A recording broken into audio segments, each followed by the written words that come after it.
We start with breaking news and a CNN exclusive out of northern Syria, where the largest U.S. troop withdrawal is now underway. This is new video from CNN's cameras on the ground as U.S. troops prepare to withdraw from eastern Syria. And in a surprise visit to Afghanistan today, U.S. Defense Secretary Mark Esper said about 1,000 troops are withdrawing on the ground and in the air and are, I'm quoting now, being repositioned in western Iraq from northern Syria. The troops are not headed home, contrary to how the president has been selling it. U.S. Secretary Esper said they will be in operations to defend Iraq and to conduct counter-ISIS missions. According to Esper, a U.S. brokered ceasefire in northern Syria generally seems to be holding. I'm quoting him now. However, one Turkish soldier and more than a dozen Syrian defense forces have been killed in the past 24 hours, and both sides are accusing the other of violating the agreement. Under the agreement, Syrian Kurds have until Tuesday to abandon a large piece of land in a buffer zone along Turkey's border. Speaking today, Secretary of State Mike Pompeo defended the agreement. This was about getting a ceasefire. We begin in Lebanon, where the government is now making concessions after days of protests. The Prime Minister has agreed on reforms to help ease the country's financial crisis. The government is scrapping a proposal to tax WhatsApp calls, which sparked nationwide protests that began on Thursday.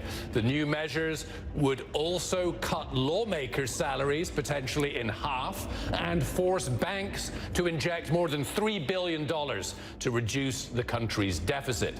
Our Ben Wiedemann is in Beirut.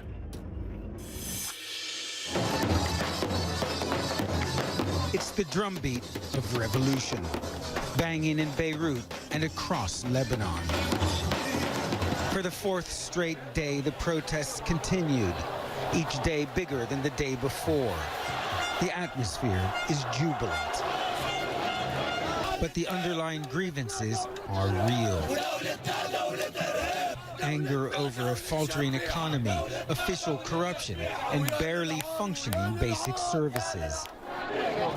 5-year-old Yusuf suffers from a hereditary disease. His father, Ibrahim, an ex-soldier, can't find work, can't afford Yusuf's treatment. Along with his wife, Farah, they tried to leave the country by boat with Syrian refugees to Turkey.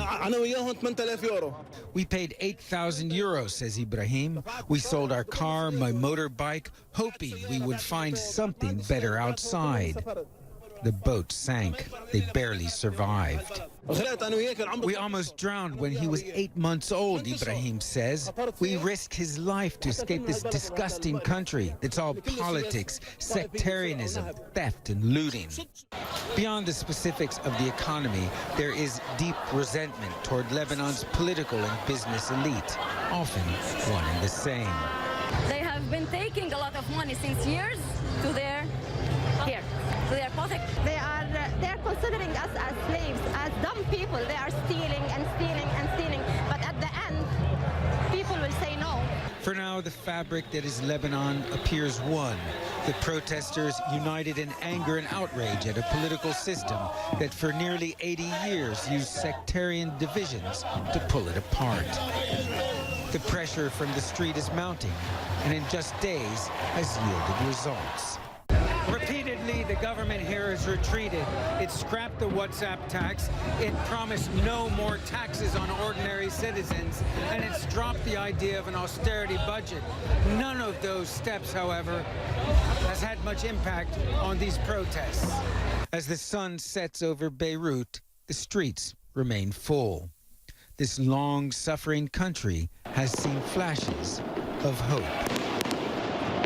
Ben Wiedemann, CNN, Beirut. Senator Amy Klobuchar is riding a wave of support after her performance in the 4th Democratic presidential debate last week. In the 24 hours following the debate, Klobuchar raked in more than $1 million in campaign donations. The Minnesota senator then completed a whirlwind 30-hour tour of New Hampshire. She's now making her way through 11 counties in Iowa. In Des Moines, Klobuchar spoke with CBSN political reporter Caitlin Huey-Burns about her plan to win the Midwest and the White House. But she evaded questions regarding comments Hillary Clinton made about one of her competitors. Clinton seemed to suggest that Representative Tulsi Gabbard was being groomed by Russia to run as a third-party candidate.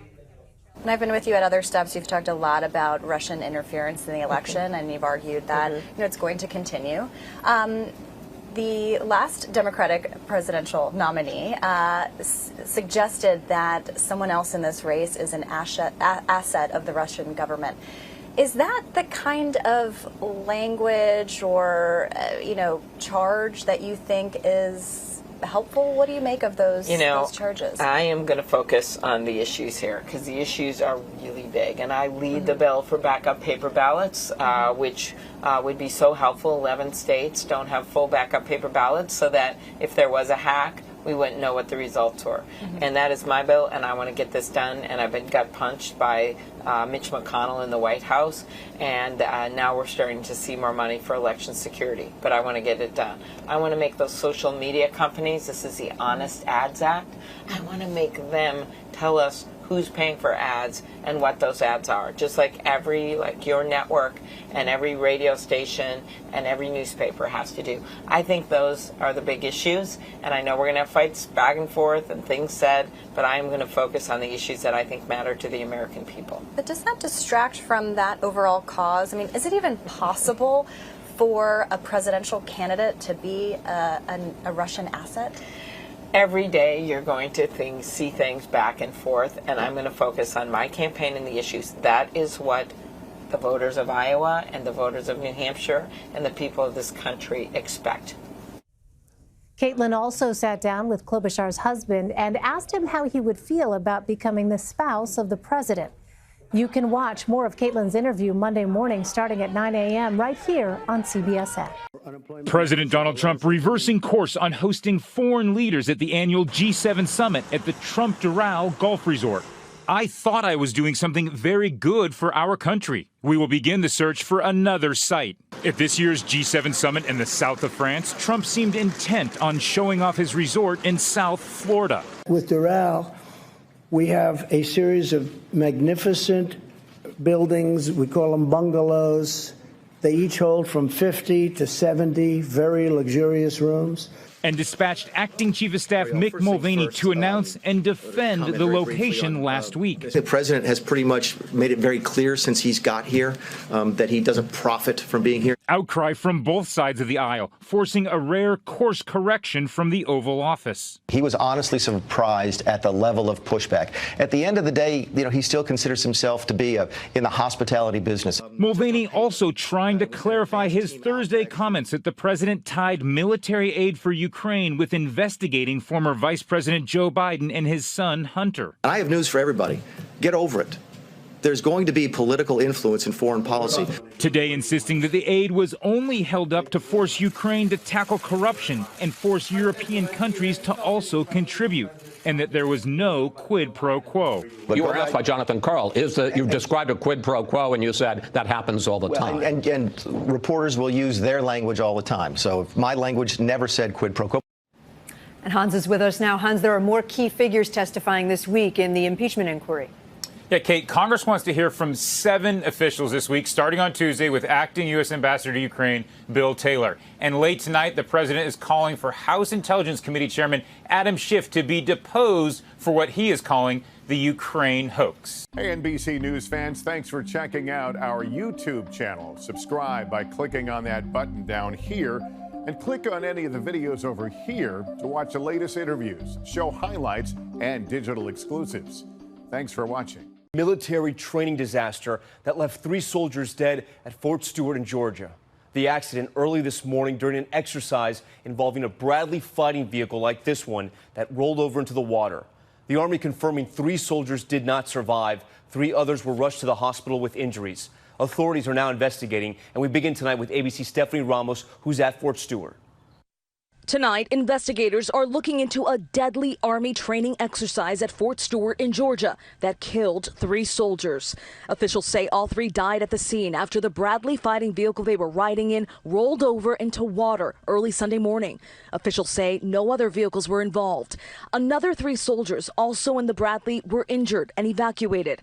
All of them part of the 1st Armored Brigade combat team stationed at Fort Stewart. Fortunately, casualties in training mishaps are quite rare, but the real tragedy lies in that they can almost always have been prevented. In this case, investigators will go back and look at what were the circumstances. We know that it was very late at night, 3:30 in the morning. Was fatigue a factor? Was weather a factor? Was there a problem with the machine itself? Why didn't they see was water before it rolled into the water? The commanding general of the 3rd Infantry Division saying, "This is a heartbreaking day. We are extremely saddened by the loss of 3 dog-faced soldiers and injuries to 3 more. Our hearts and prayers go out to all the families affected by this tragedy." Investigators will be looking at a variety of potential causes here. Was it human error? Did something on the machine break? We know that it occurred in the middle of the night, so was fatigue a factor? Was weather a factor at all? All these will go into trying to figure out why this happened and to prevent it from ever happening again. All right, Stephanie Ramos is at Fort Stewart in Georgia tonight. And Stephanie, you have an update on the 3 soldiers who were evacuated and survived? That's right, Tom. 2 out of the 3 soldiers who were injured were treated at the Army hospital here at Fort Stewart and released. The 3rd soldier was transferred to a hospital off post and is expected to be okay. Officials say they'll release the names of those soldiers who were killed once their families are notified. Tom. Hi, everyone. George Stephanopoulos here. Thanks for checking out the ABC News YouTube channel. If you'd like to get more videos, show highlights, and watch live event coverage, click on the right over here to subscribe to our channel. And don't forget to download the ABC News app for breaking news alerts. Thanks for watching. What has been called the confession from the White House Chief of Staff. Lauren Fox begins our coverage live on Capitol Hill. Lauren. John, well, the quid pro quo has been at the center of this Democratic impeachment inquiry. And yesterday, the White House Chief of Staff, Mick Mulvaney, the acting White House Chief of Staff, seemed to muddy the water, seemingly admitting on camera that there was a quid pro quo and then quickly walking that back.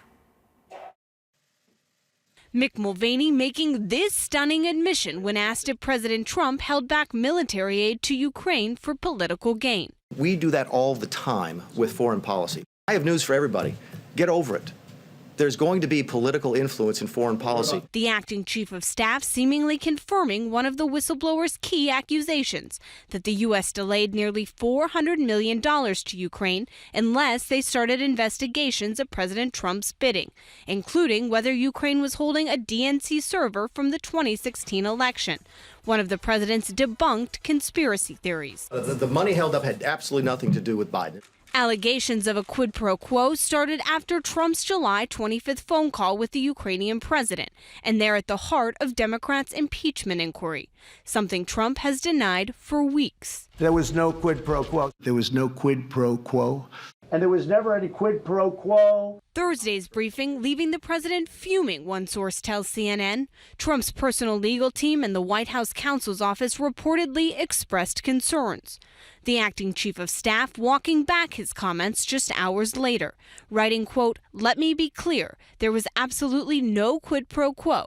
The president never told me to withhold any money." Still, Democrats not convinced.